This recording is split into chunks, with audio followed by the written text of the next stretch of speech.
പ്രേക്ഷകരുടെ ശ്രദ്ധയ്ക്ക് Kerala vision cable നെറ്റ്വർക്കിൽ ഫ്ലവേഴ്സ് ഇനി മുതൽ ചാനൽ നമ്പർ 10-ലായിരിക്കും ലഭ്യമാകുക.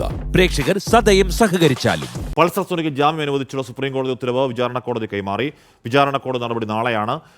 ജയിലിൽ മൊബൈൽ ഫോൺ ഉപയോഗിച്ച കേസിൽ പ്രതിഭാഗം ജാമ്യാപേക്ഷ സമർപ്പിച്ചു. വിവരങ്ങളുമായി എസ് ശ്യാംകുമാർ. ശ്യാം, എന്തായാലും സുപ്രീം കോടതിയുടെ ആ നിർദ്ദേശത്തോടെ അധികം വൈകില്ല സുനി പുറത്തിറങ്ങാൻ എന്നല്ലേ മനസ്സിലാക്കേണ്ടത്?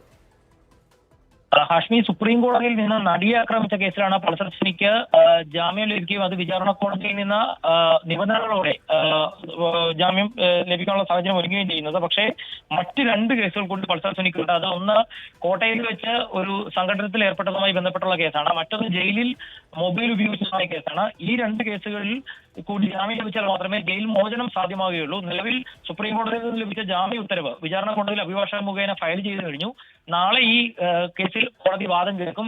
പ്രോസിക്യൂഷന്റെ നിലപാട് എന്താണ്, എന്തൊക്കെ ജാമ്യ വ്യവസ്ഥകൾ ഉൾപ്പെടുത്തണമെന്ന് ഉൾപ്പെടെ നാളെ വാദം കേട്ട ശേഷമായിരിക്കും കോടതി തീരുമാനിക്കുക. അതിനുശേഷം ഈ കേസിൽ ജാമ്യ ഉത്തരവ് കോടതി പുറപ്പെടുവിക്കുകയും അത് ജയിലിൽ എത്തിക്കുകയും ചെയ്യും. പക്ഷെ അപ്പോഴും മറ്റ് നിലവിലുള്ള രണ്ട് കേസുകൾ കൂടി ജാമ്യം ലഭിച്ചാൽ മാത്രമേ സുനിക്ക് ജയിൽ മോചനം സാധ്യമാവുകയുള്ളൂ. ഹാഷ്മി.